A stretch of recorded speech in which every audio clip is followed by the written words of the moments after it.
So puntaan natin yung bagong kapihan. Saan nakapreso si Weng. Dito lumipat si Weng. Tignan natin. First time ko palang mabibisita to.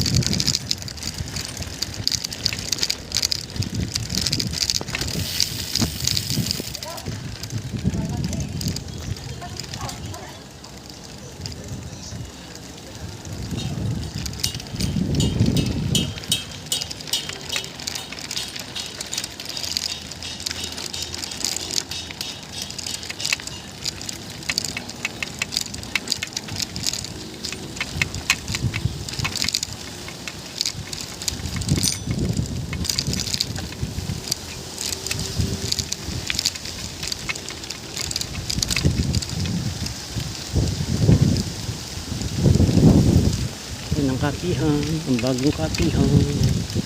Yun ho, may signage, kapihan. Yun ho, ito guys ho, kapihan. So tapat lang ng simbahan na to. Check natin.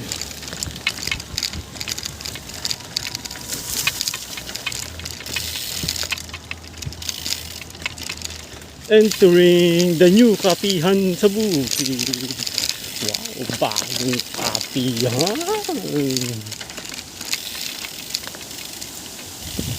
Wow, bagong kapihan.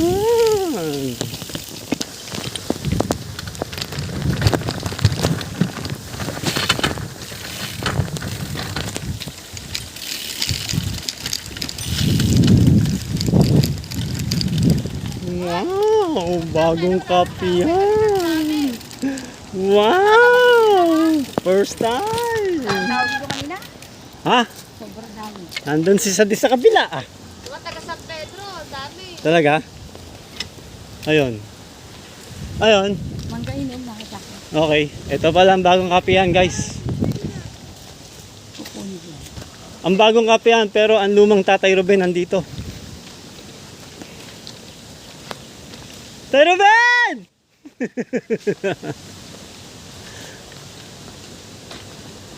You know? Dumaan ka doon? Ayos ah.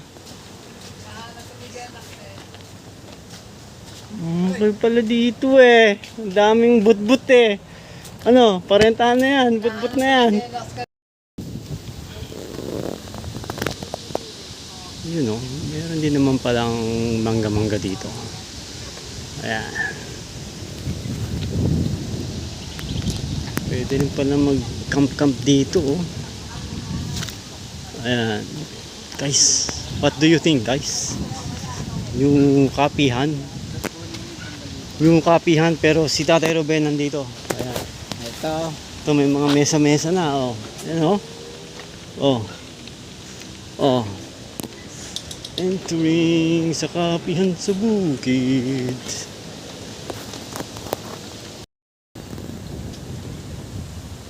Malawak pala yung lupa nito eh. May taniman eh. Kaso walang nagtanim. Uy, daming sili. Daming sili, daming kalamansi. Walang tanim dito, sayang. Ano yun? Patola. Okra, kalabasa. Ayan, ayan. Ayan, ayan, ayan. Ang kapihan na bago. Ito siya.